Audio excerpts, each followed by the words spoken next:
주님 안에서 갈수록 더 잘 됩니다. 이렇게 한 번 더.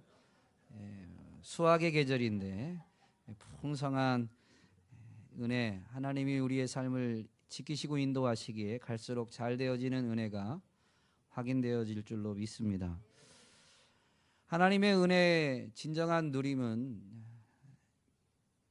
야곱이 아니라 이스라엘이 되어질 때다라고 지난 2주 동안 말씀을 통해서 되새겨 보았습니다. 그러면서 야곱이 이스라엘이 되어지는 건 전적인 하나님의 은혜이지만 우리가 그 은혜를 더 빨리 그리고 더 풍성히 누릴 수 있는 방편, 그 지혜가 말씀을 통해 드러났는데 그것이 바로 골방을 만들고 골방에 들어가는 것이다 라고 말씀을 드렸고, 또 하나는 베델에 올라가되 베델에 아예 거주하는 것이다 라고 말씀을 드렸습니다.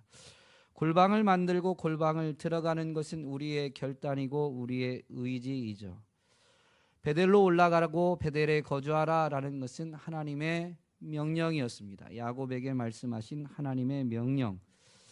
우리의 의지를 가지고 하나님의 명령에 순종하게 될 때에 야곱이 이스라엘이 되어지는 은혜는 더 풍성히 누리게 된다라고 말씀드릴 수 있습니다. 왜냐하면 골방을 만들고 골방을 들어가라라는 이 방법, 우리의 결단과 의지지만 골방이라는 것은 장소가 아니라 사람들을 의식하고 세상의 소리를 차단하고 사람을 의식하는 것을 내려놓고 오직 하나님 앞에만 서기 위해서, 오직 하나님께만 기도하기 위해서인 거죠. 즉 하나님을 만나기 위해서인 겁니다. 하나님이 베델로 올라가라 라고 야곱에게 명령하신 것도 거기가 하나님의 집이기 때문에 베델로 올라가서 베델에 거주하되 거기에서 제사, 즉 예배를 드리라 라고 하셨고, 하나님 우리에게 아예 베델에 거주하라 라는 것은 우리의 삶이 곧 예배가 되게 하라라는 명령이셨기 때문에 골방에 들어가야 된다라는 것과 다르지 않습니다. 하나님을 만나고 하나님 앞에 살아가는 것이기 때문에 그렇죠. 그렇다면 이것을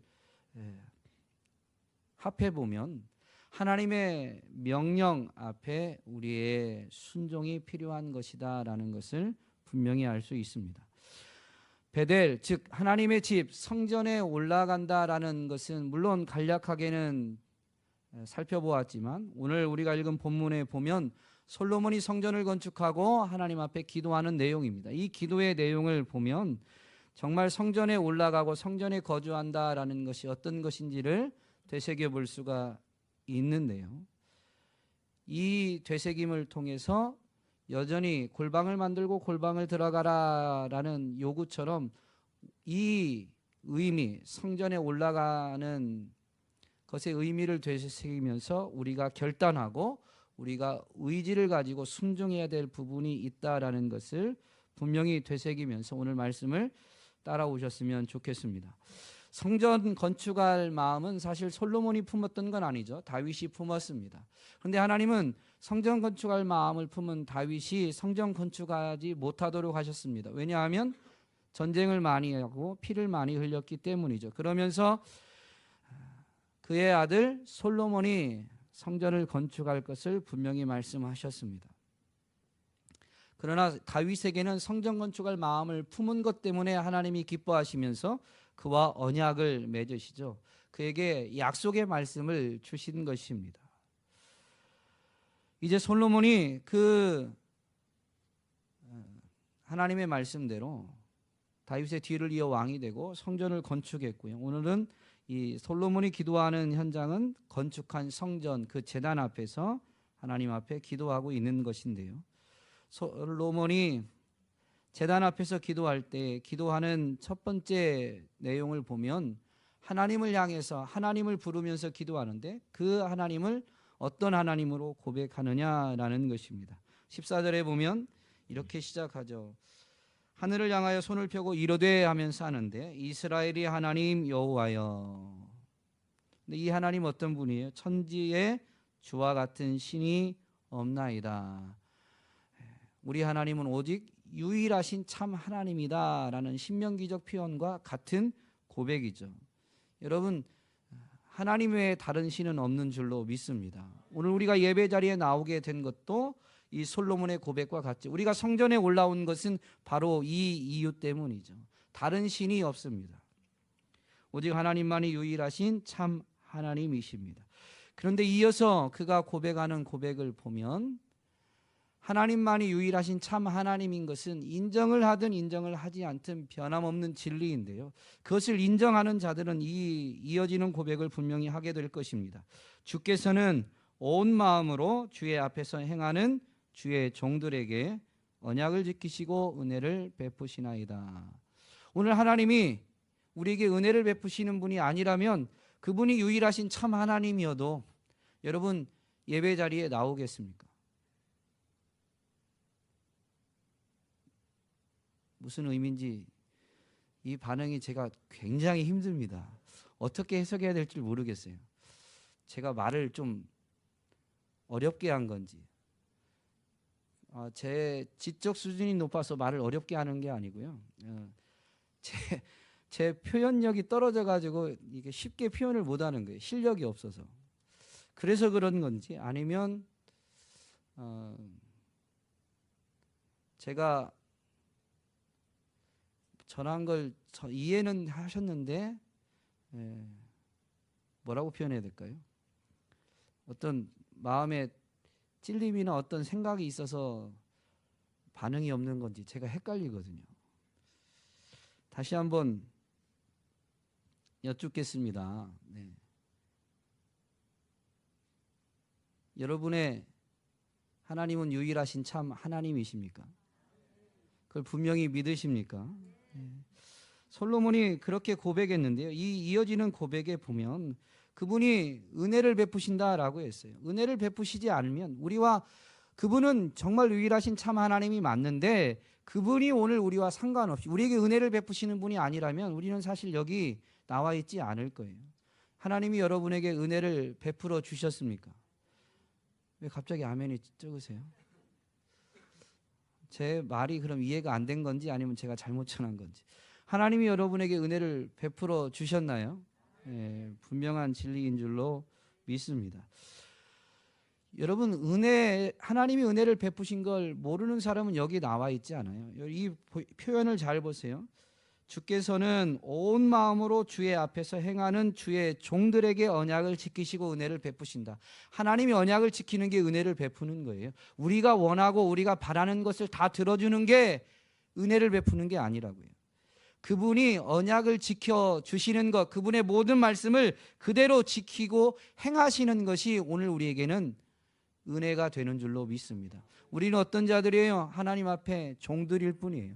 하나님이 만드신 피조물일 뿐이에요. 그런데 이 하나님이 언약을 지키시는 분이요 우리에게 은혜를 주시는 분이다라는 것을 누가 아느냐면 온 마음으로 주의 앞에서 행하는 주의 종들입니다. 이 땅에 존재하는 모든 것은 그분이 만드셨고 지으셨습니다. 이 땅의 모든 인생은 하나님의 종일 뿐이에요. 그분을 믿든 안 믿든 그분 앞에 굴복하고 그분을 섬기든 그분을 거절하고 그분을 따르지 않든 사실은 하나님의 종들이죠. 그런데 어떤 사람들이 하나님이 언약을 지키시는 신실하신 분이심과 그로 인해서 하나님의 은혜를 힘입고 살아가느냐, 모든 것이 하나님의 은혜임을 깨달아 하느냐, 온 마음으로 주의 앞에서 행하는 종들, 그들이 바로 이것을 알게 되고 은혜로 살아왔음을, 은혜로 살아감을 알게 되는 것이죠. 여러분, 그래서 우리는 예배를 드리는 거예요. 예배는 은혜의 결과요. 또한 그 진리를 부여잡은 은혜에 대한 사모함으로 드려지는 것입니다. 오늘 여러분이 정말로 예배 자리에 와서 습관이 아니고 정말 하나님을 예배한다라면 여러분은 하나님의 은혜를 이미 맛보고 누린 자들인 줄로 믿습니다. 또한 여기서 은혜를 사모하고 계신 줄로 믿습니다. 솔로몬이 이렇게 이스라엘이 하나님 여호와를 언약을 지키시고 은혜를 베푸시는 분임을 분명히 고백하면서 이렇게 이어서 고백합니다. 주께서 주의 종 내 아버지 다윗에게 허락하신 말씀을 지키시되 주의 입으로 말씀하신 것을 손으로 이루심이 오늘과 같으니이다. 주님이 말씀하신 것을 지키시는 분이신데 주님이 말씀하신 것을 지키신 것이 오늘과 같다. 무슨 얘기냐면요, 오늘이라는 이 시간은 지나왔던 모든 시간 가운데 하나님이 은혜 베푸신 것의 결과, 하나님은 언약을 지키시는 분이다라는 하나님의 신실하심에 대한 증거가 바로 오늘이라는 겁니다. 여러분, 오늘이 여러분 정말로 하나님이 신실하신 분이시고 내 삶에 은혜 베푸신 분이시다라는 것의 증거임을 믿으십니까? 여러분, 오늘의 삶을 가지고 우리 하나님은 신실하신 분이십니다 라고 정말로 증거하며 살아가고 계십니까? 우리는 자꾸 하나님을 증거하기 위해서 뭔가를 필요로 합니다.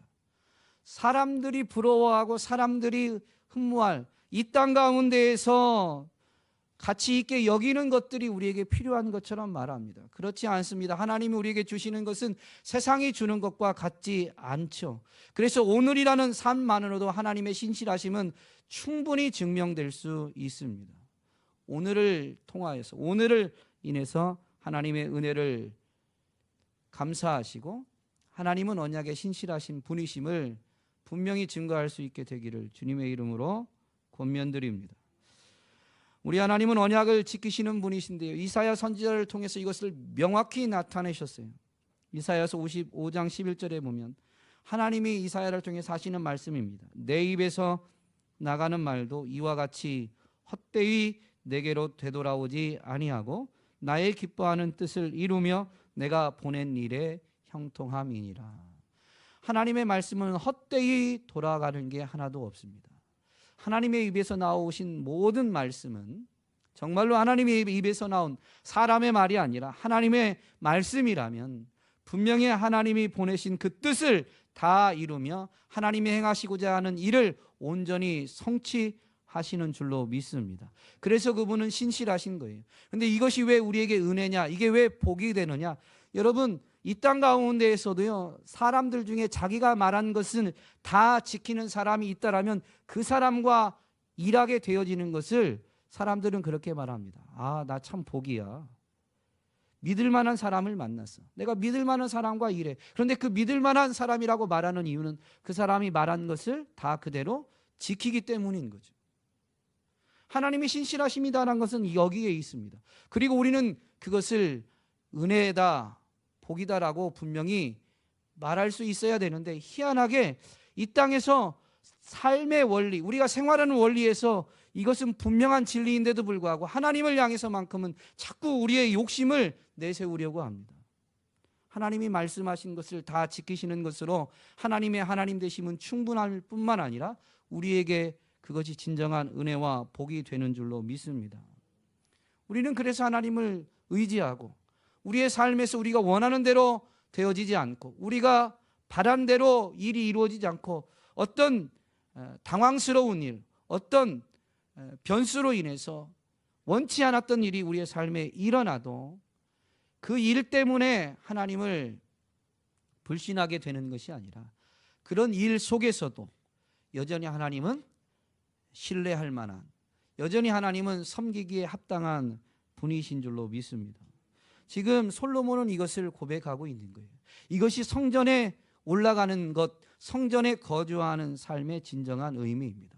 우리는 삶의 자리에서 우리가 원하는 대로 일이 이루어지지 않으면 아, 하나님 여기 계시지 않은가, 하나님은 좋은 분이 아니신가 라고 하나님을 환경 때문에 잘못 받아들이시거나 아니면 하나님을 그래서 거절하십니까? 그럼에도 불구하고 하나님은 약속은 다 이루시는 분이시기 때문에 오늘 일어난 일이 이렇다 할지라도 여전히 하나님은 섬김받기에 합당한, 여전히 하나님은 우리가 의지할 유일한 하나님이십니까?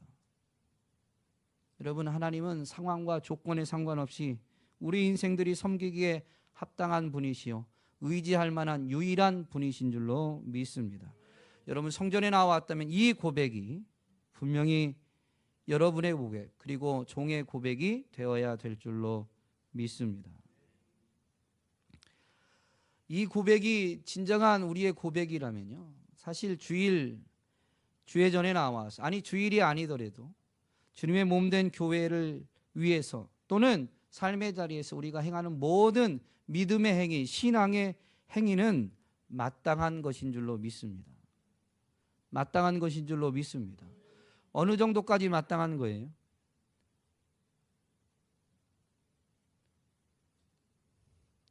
여러분의 경험을 가지고 한번 얘기해 보세요. 하나님이 뭘 요구하실 때 나는 어느 정도까지는 당연히 그렇게 해야죠 하고 어느 수준을 넘었으면 하나님 너무하신 거 아니에요, 이렇게 생각하시나요? 그 선은 어느 정도세요? 여러분, 우리는 아브라함을 믿음의 조상이라고 말합니다. 믿음의 본을 보였고 믿음으로, 진짜 믿음으로 살았다라고 말합니다. 그런데 그 아브라함이 어떻게 살았습니까? 물론 하나님이 그의 믿음이 자라도록 그를 지키시고 돌보셨지만 그가 하나님을 의지하게 돼서 정말로 믿음의 조상이 됐을 때는 언제예요? 100세 얻은 아들 독자 이삭을 바치라라고 할 때 순종하여 바칠 때였습니다. 하나님 너무하신 거 아니에요? 후손을 주시겠다고 하고 후손을 번성시켜 주시겠다고 해서 기다려서 얻은 아들, 25년을 기다려서 얻은 아들이 이삭인데 이제 좀 커가지고 자기 스스로 뭘 할 만한 나이가 돼서 10여 세가 됐으니까 이제 부모의 손길이 조금 덜 필요하고 스스로 설 수 있는 나이가 됐는데 이제 바치라니요 라고 하지 않고요. 100세에 얻었지만 독자 이삭을 아끼지 아니하고 바칩니다. 아끼지 아니했다는 건 뭐예요? 당연하게, 아까워하지 않았다는 것은 당연하게, 마땅하게 했다라는 것입니다.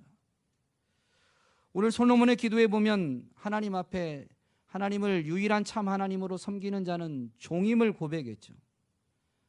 주의 앞에서 행하는 주의 종임을 고백했습니다. 이게 종의 자세예요. 예수님이 종의 자세에 대해서 제자들에게 가르치실 때 뭐라고 말씀하셨습니까? 들에 나가서 주인과 함께 일하다가 하루 일과를 마쳐서 저녁 때 집에 돌아오게 되어지면 주인이 밥을 차려야 돼요? 종이 밥을 차려야 돼요? 온종일 주인보다 더 고되게 일한 게 종이지만 종은 집에 돌아와서도 쉬는 게 아니고 주인이 쉴 때 밥을 차리고 집안일을 해야 된다라고 말씀하십니다. 그래서 혹여나 주인이 종에게 수고했다라고 칭찬한다 할지라도 종은 어떻게 반응하라고요? 나는 무익한 종이오니 마땅히 행하여야 할 일을 했을 뿐입니다 라고 하는 게 진정한 종의 자세다라고 말씀해 주셨습니다. 주님이 우리가 온종일을 일했는데 이제 좀 보상을 받고 이제 좀 인정을 받아야 된다라고 우리는 생각할 수 있는데요, 거기에 또 다른 일이 주어지고 그 일을 하게 된 때에도 진짜 자세는 뭐냐면 나는 무익한 종이오니 마땅히 해야 될 일을 했을 뿐입니다 라는 것이죠. 여러분, 하나님은 우리의 유일하신 참 하나님입니다 라는 것에 있어서 우리의 자세, 성전에 올라갈 때 진짜 우리의 자세는 바로 여기에 있습니다. 나를 종으로 여기고 행해야 될 일을 마땅한 일로 여기는 것이죠. 아무리 큰 일을 하고 아무리 많은 일을 하고 아무리 수고하고 헌신해도 마땅한 것뿐입니다. 당연히 해야 될 일뿐입니다. 부담스러우시죠?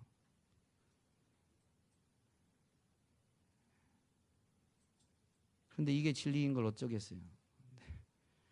이게 진리인 걸 어쩌겠어요? 목사의 마음은 하나님 말씀을 전하면서 여러분이 우리 오늘 박혜정 집사님이 기도해 주셨는데 하나님의 진리의 말씀이 선포될 때 즉각적으로 아멘 하여 반응할 수 있도록 해달라고 기도했는데 그게 목사의 마음이에요.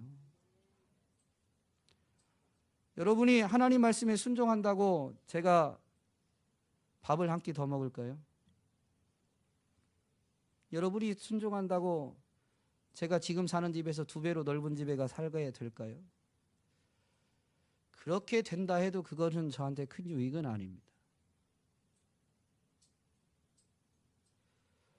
그런 게 없어요. 그런데 이게 진리니까. 여러분, 정말로 하나님과의 관계가 바로 정립되는 게 성전에 올라가는 진짜 의미입니다. 그냥 장소만 가는 건 의미가, 참된 명령의 의미가 아니죠. 하나님이 성전에 올라가고 거주하라는 진정한 의미가 아닙니다. 성전에 올라가서 기도한 솔로몬의 기도에 이것이 분명히 드러나 있죠. 이어지는 솔로몬의 기도에 보면 성전에 올라간다라는, 성전에 거주하는 의미를 더 되새겨 볼 수 있는데 16절 17절 말씀에 보면 반복되어지는 간구가 있습니다. 그것은 다윗에게 하신 약속을 이루어 주소서라는 것입니다. 다윗에게 하신 약속은 전해진 말씀이에요. 솔로몬에게 기록되어져서 준 게 아니에요.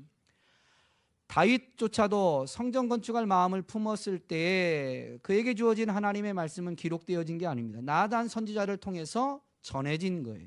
들려진 거예요. 다윗이 들었고 다윗은 솔로몬에게 분명히 전했던 것이죠. 그래서 지금 솔로몬이 알고 있고, 자기가 건축하게 된 것도 다윗 왕이 행한 것과 자기가 지혜롭게 되어져서 행한 게 아니라 하나님이 하나님의 손으로 하신 일, 오늘이라는 이 성전 건축한 이 순간은 하나님의 은혜의 결과임을 고백하면서 솔로몬이 분명히 다윗에게 하신, 내 아버지 다윗에게 하신 약속을 이루어 주소서라고 합니다. 이것은 약속, 즉 하나님의 말씀을 가리키는 거죠. 여러분, 성전에 올라오는 이유는 말씀이 이루어지도록 하기 위해서 올라오는 것이요, 성전에 거주하는 것은 하나님의 말씀이 성취되어지는 삶을 의미합니다. 그런데 이 약속의 말씀을 붙잡게 되면 어떤 변화가 있느냐? 담대해집니다. 여러분, 분명히 솔로몬은 자기가 종이라고 그랬어요. 그런데 기도할 때 보면 내 아버지 다윗에게 한 약속을 이루어 주세요라고 마치 정당한 권리를 요구하는 것처럼 합니다. 특별히 다윗에게 주신 약속을 잘 보면 너와 너의 후손의 집이 영원히 견고히 서고 그 왕조가 영원하리라 라는 약속이에요. 솔로몬, 다윗과 특별히 지금 기도하는 솔로몬의 입장에서 보면 자기의 왕조, 자기의 나라가 견고히 세워지는 거니까 자기 자신의 유익을 위한 것처럼 보입니다.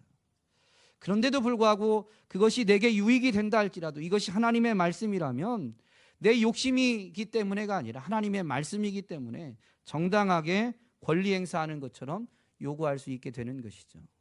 빚쟁이처럼 해주세요 해주세요가 아니라 당당하게 담대하게 요구하게 됩니다.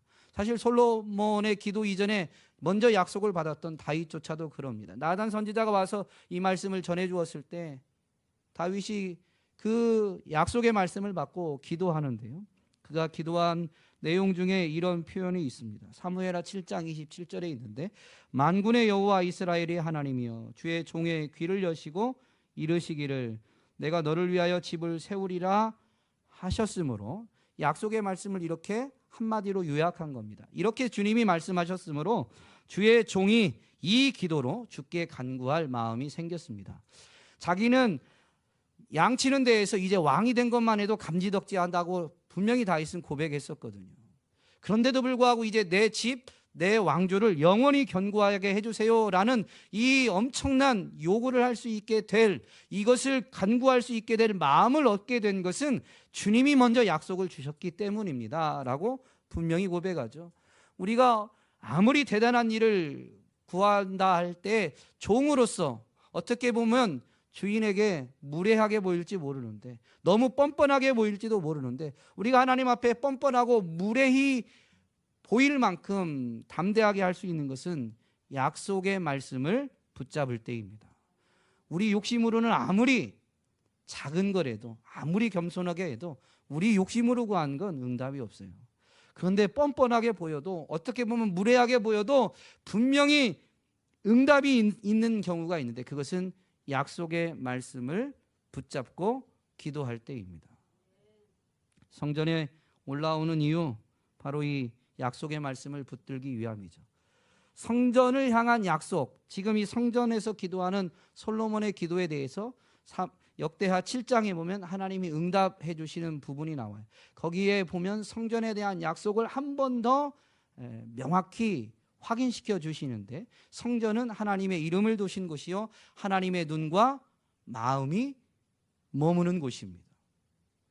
그래서 성전을 향해서 기도하게 되면 성전에서 하나님이 들으시는 게 아니고 그는 계신 곳 하늘에서 들으신다라고 되어 있죠. 이 의미를 조금 더 잠시 후에 되짚어 보겠지만 이 성전에 대한 약속 때문에 약속을 붙들고 담대히 기도했던 사람, 목숨을 내놓을 만큼 담대하게 기도했던 사람이 있습니다. 누굴까요? 다니엘입니다. 바벨론에서 왕의 조서에 직인이 찍혀서 온 나라에 반포되어졌습니다. 바벨론의 총리였던 다니엘도 잘 알고 있는데 어떤 왕의 조서냐면 바벨론의 왕, 바벨론의 신 외에 다른 신에게 기도하는 자는 사자굴에 던져진다라는 것입니다. 다니엘은 그것을 알고도 어떻게 해요? 아무도 볼 수 없게 창문을 걸어담고 이불을 뒤집어 쓰고 혼자 하는 게 아니라 성전을 향한 하나님의 약속 때문에 예루살렘을 향하여 창문을 열어놓고 기도하게 됩니다. 목숨 걸고 기도한 거죠. 그의 담대함을 볼 수 있는데요. 그가 기도한 내용이 다니엘서 9장. 물론 그때그때 기도 내용이 달랐겠죠. 그러나 기도문이 다니엘서 9장에는 기록되어 있습니다. 다니엘서 9장 19절에 보면 이렇게 되어 있습니다. 주여 들으소서, 주여 용서하소서, 주여 귀를 기울이시고 행하소서, 지체하지 마옵소서. 나의 하나님이여 주 자신을 위하여 하시옵소서 하면서 이스라엘을 회복시키실 것을 간구하는 내용이 나옵니다. 오늘 한국교회의 특징 중에 하나가 기도할 때 주여 삼창하는 건데요. 주여 삼창에 대한, 주여를 3번 외치는 것에 대한 의미가 여기에 있습니다. 주여 들으소서. 기도를 시작하면서 주여 3번 부르는 것, 주여 주여 주여. 이거는 자 이제 우리 합심기도 시작합니다라는 시그니처가 아니에요. 주여 하고 하지만 생략된 거예요. 주여 할 때 주님 우리의 기도를 들어주세요. 그 다음에 뭐예요? 주님 우리를 용서해 주세요. 솔로몬의 기도에도 나오겠지만 죄를 가지고는 하나님 앞에 나아갈 수 없기 때문에, 죄가 있으면 하나님과 소통할 수가 없기 때문에, 하나님이 우리의 기도를 들으실 수 없기 때문에 분명히 주여 하면서 외치게 되는 겁니다. 주여 용서하소서, 주여 귀를 기울이시고 행하소서. 주님이 우리의 기도, 종인 우리의 기도를 들어주기만 해도 감지덕진데 이 약속 때문에 이런 담대함이 있습니다. 지체하지 마옵소서. 우리의 자녀들이 부모님에게 땡깡 부릴 때 용기가 어디에서 나오는지 부모님에 대한 전적인 신뢰 때문에 나오는 거 아니겠어요? 왜냐하면 저희 자녀들만 봐도 아마 3세까지는 아빠를 거의 슈퍼맨으로 알고 있습니다.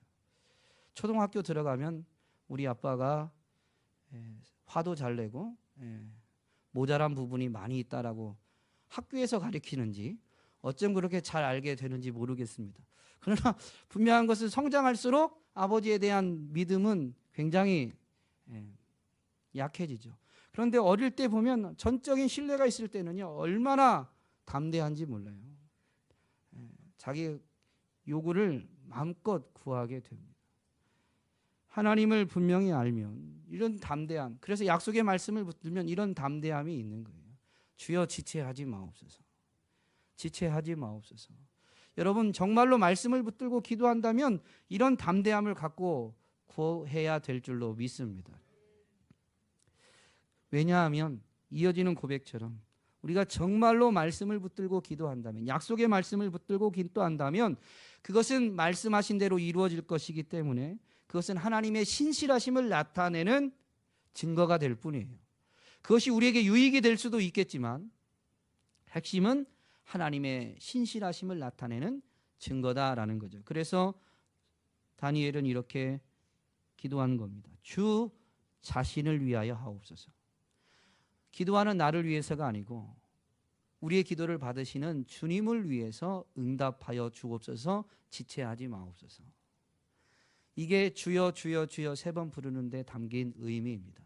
그러면 주여 3번 부를 때 주님 들어달라고, 지체하지 말고 응답해달라라고는 염원도 담겨 있지만 이제부터 기도하는 나의 기도는 약속의 말씀을 붙들고, 즉 예수님의 이름으로 기도하겠습니다라는 의지도 담겨 있는 거죠. 여러분, 기도하실 때 저희 교회도 새벽에도 금요 기도회 때도 기도 시간에 주여 3번 부르고 기도하는 시간들을 자주 갖습니다. 이제 의미를 분명히 하시고 기도에 풍성한 은혜를 누리시게 되기를 주님의 이름으로 권면드립니다. 이 다윗에게 하신 약속을 이루어 달라라고 하면서 약속으로 인해서 담대함을 얻게 되어지는데요. 성전에 올라갈 때 성전에 올라감으로 인해서 이루어져야 될 중요한 것이 바로 그래서 하나님의 약속, 말씀을 붙드는 것입니다. 오늘도 성전에 올라온 거죠. 예배당에 올라온 거죠. 그래서 예배가 이루어지는데요. 개신교회는 예배 시간 중에 제일 중요한 시간으로 뭐를 삼았죠?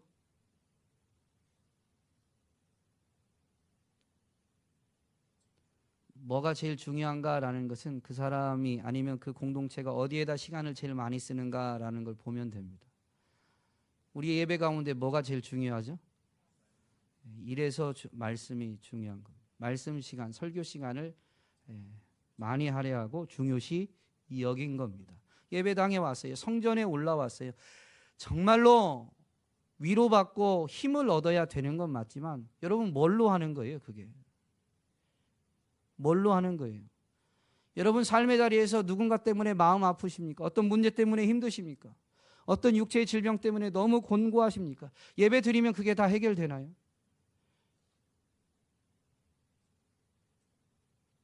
여러분은 다 해결되는군요. 저는 예배 드리고 나도 그 문제 그대로 있고 저를 속상하게 했던 사람 그대로 어쩌면 저보다 더 잘 살고 있고 그래요. 그런데 예배를 통해서 우리가 진짜 그것을 이길 수 있는 힘을 얻거나 우리가 위로를 받게 되는 건 무엇을 통해서예요? 말씀이죠, 말씀. 말씀이죠, 말씀. 여러분, 하나님의 약속, 하나님의 말씀이 이 예배 시간 설교를 통해서 들려지고 마음에 심겨지게 되면요, 환경을 능히 이기는 힘을 얻게 되고 하나님의 위로를 받게 됩니다. 살아갈 소망을 얻게 되죠. 그러면 여러분, 하나님의 약속의 말씀은 각자 다를 수도 있지만 예수 안에 있는 즉 믿음의 사람들 모두에게 주시는 약속이 있습니다. 공통된 약속 무엇일까요? 각자의 형편과 상황이 다 다르지만 그럼에도 불구하고 오늘 예배 자리에 나오신 여러분들에게 주시는 동일한 하나님의 약속, 동일하게 들려지시는 하나님의 말씀 음성이 있습니다. 무엇일까요? 여러분 예배 자리에 오셔서 그게 확인되시나요? 오늘 우리에게 예수 안에서 주시는 약속 말씀은 믿는 자에게 영생을 구원을 주신다라는 것입니다. 복음 중에 복음이라는 요한복음 3장 16절 한번 암송해 볼까요? 시작.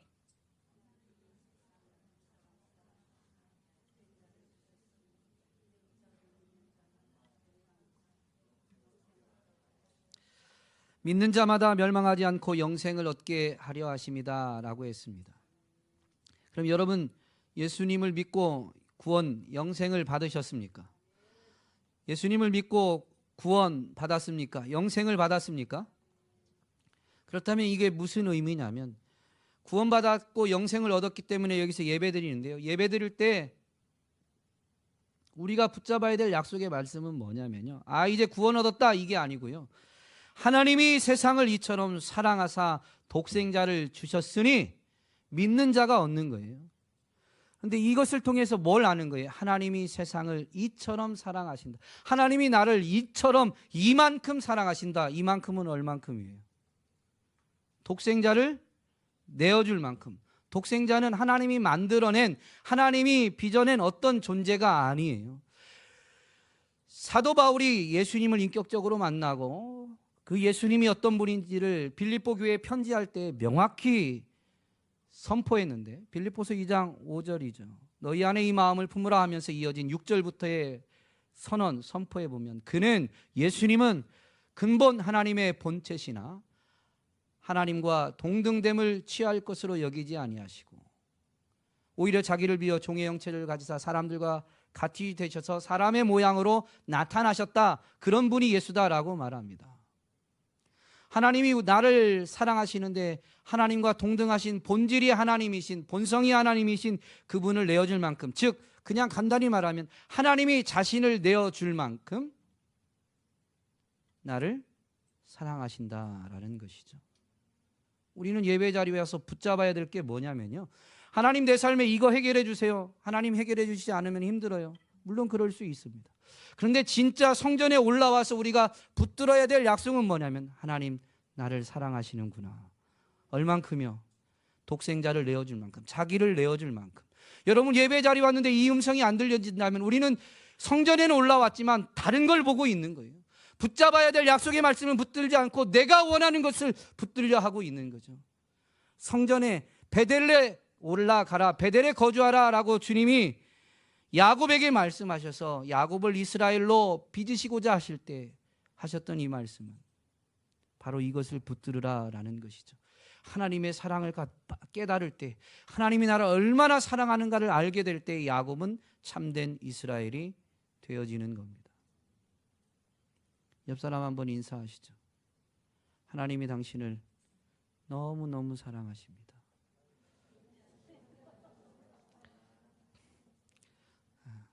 감동 있게 좀 해주세요. 하나님이 당신을 너무너무 사랑하십니다.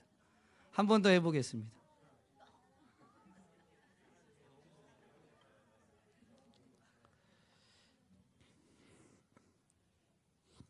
이어지는 솔로몬의 기도에 보면 성전에서 하는 기도는 사실 성전은 하나님이 머무실 수 있는 곳이 아닙니다. 이게 솔로몬의 고백이에요. 하늘이라도 하나님의 처소로 합당하겠는가라고 말합니다. 그런데 사람이 지은 이 성전, 이 전이 아무리 사람 보기엔 화려하고 아름답게 졌다 할지라도 하나님이 여기 계시에 합당하겠는가라고 말하면서도 그럼에도 불구하고 이 성전에서 하는 기도에 응답해달라고 하는데 성전이 어떤 곳이냐? 하나님이 자기 이름을 두신 곳, 하나님의 눈과 마음이 머물러 있는 곳이다 이거죠. 그래서 성전에서 기도한다, 성전에 올라간다라는 것은 하나님 앞에 선다, 하나님을 배운다, 하나님과 함께한다. 성전에 거주한다라는 건 하나님과 함께한다라는 것이죠. 핵심은 하나님과 함께하는 건 어떤 경우냐면요, 지금 여러분 앞에 하나님이 계신 거예요. 여러분 앞에 하나님이 계신 거예요. 남모르게 누군가를 혼자 있는 공간에서 속상하다고 누군가의 얼굴을 떠올리며 막 욕할 때 그 욕을 지금 앞에서 누가 듣고 계신 거예요? 왜 그냥 웃으세요? 경험이 많으신가요? 아무도 모르니까 요 정도는 괜찮겠지. 우리는 그렇게 생각할 때 많습니다. 저도 그럴 때 많이 있어요. 아내랑도 누군가를 이렇게 호박씩 갈 때도 있죠. 다 사역을 위해서, 사역을 더 잘해보려고 누군가가 어떻게 하는 거에 대해서 얘기하는 거야 라고 합리화시키지만 사실 여러분 정말 하나님을 인정하면 호박씨 까고 나면 개운해요, 찜찜해요? 정말 예수 믿으시는 거예요. 진짜 예수님 믿으시는 거예요. 그게 후련하다면 우리는 맨날 호박씨 까며 살겠죠. 근데 여러분 정말 성전에 올라간다는 이 진짜 의미는요, 아무도 보는 이가 없다 할지라도 거기 지금 누가 계시다? 하나님이 계시다. 내 앞에 하나님이 계시다. 오늘날 사람들이 아무도 보는 이가 없기 때문에 얼마나 자기 욕심대로, 자기 감정대로 행하는지 모릅니다. 손안에 쥐어진 핸드폰, 작은 컴퓨터인 핸드폰 때문에 은밀한 공간에 가서 얼마나 많은 일들을 하는지 모릅니다. 단적으로 SNS에 보면 익명성이 보장됐다는 이유로 얼마나 남을 향해서 신랄한 언어로 비판합니까? 그런데 그게 비수가 돼서 마음에 상처를 입고 그 상처가 너무 커서 심지어 육체의 생명을 끊는 이들이 일어나잖아요. 근데 그런 거 신경 쓰지 않아요. 근데 정말로 하나님이 거기 계시다면, 그 앞에 하나님이 계시다면 그 말이 누군가에겐 비수가 된다. 누군가를 죽일 수 있는 날카로운 이 비수, 검이 된다.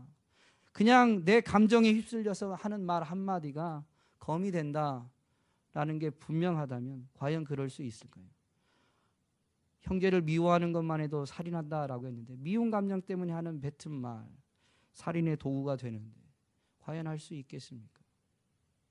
그렇지 않죠. 시간이 많이 가서 오늘도 줄이는데요. 21절에 보면 성전을 향해서 기도할 때 들어달라고 합니다. 지금 솔로몬은 성전에서 제단 앞에서 기도하는데 그 기도 내용 중에 하나가 뭐냐면 성전을 향해서 기도하면 성전에 올라오지도 못하게 된 거죠.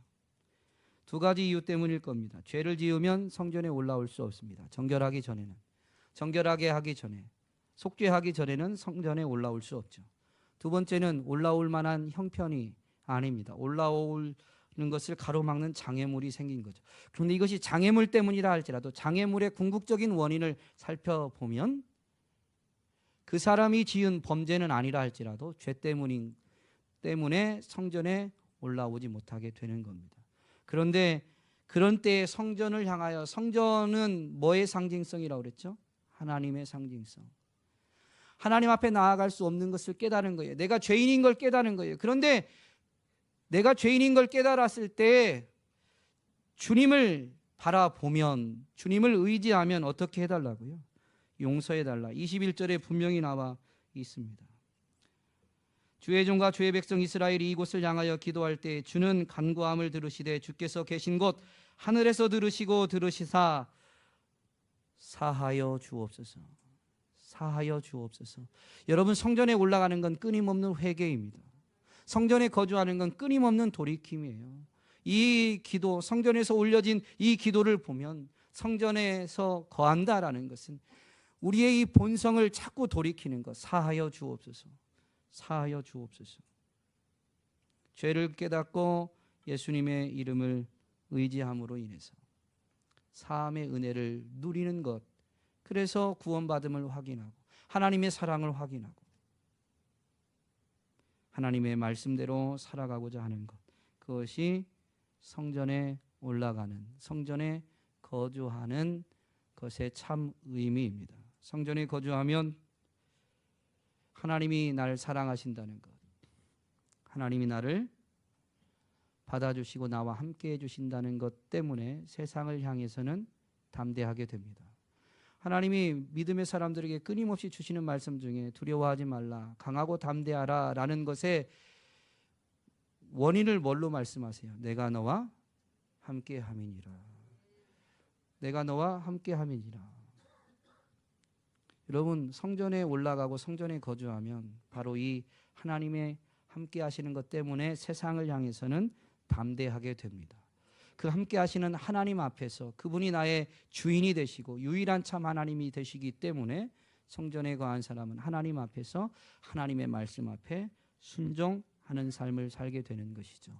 그러면 그는 참 이스라엘로서 도리어 하나님이 저 주시는 삶. 세상을 이기신 그분이 이스라엘 앞에 저 주시니까 세상을 굴복시키는, 세상을 정복하는 삶을 살게 되는 것이죠. 이런 사람은 세상이 감당할 수 없느니라. 여러분, 성전에 올라가고 성전에 거주하는 참된 이스라엘이 되셔서 세상이 감당할 수 없는 삶을 살아가시기를 주의 이름으로 축복합니다. 기도하겠습니다. 참 좋으신 아버지 하나님, 진심으로 감사를 드립니다. 오늘도 우리를 주의 성전으로 이끌어 주신 것 너무너무 감사를 드립니다. 또한 말씀을 통해서 우리를 야곱에서 이스라엘로 빚으시는 하나님께서 성전으로 인도하실 뿐만 아니라 성전에 거주하기를, 즉 하나님 앞에서 살아갈 것을 말씀하여 주신 것 되새기게 하시니 진심으로 감사를 드립니다. 끊임없이 육체의 욕심, 세상 속에 휩싸이는 우리의 이 죄성을 고백하고 성전을 향하며 예수 피를 힘입어 돌이키고 돌이켜서 주님 앞에 서는 우리들 되게 하여 주옵시고, 우리와 함께 하시는 주님을 온전히 바라봄으로 인해서 다시 한 주간의 삶이 펼쳐질 때 세상을 향해서는 강하고 담대하게 믿음의 발걸음을 내딛는 우리들이 되게 하여 주옵시며, 그 믿음의 행보 현장에서 우리와 함께 하시는 하나님 때문에 세상을 넉넉히 이기게 되어지는 은혜를 진정으로 누리게 하여 주옵소서. 우리를 통하여서 하나님이 약속하신 것을 반드시 이루시는 신실하신 분이심을 나타내 주실 것 진심으로 감사드리며 예수님의 이름으로 기도하옵나이다.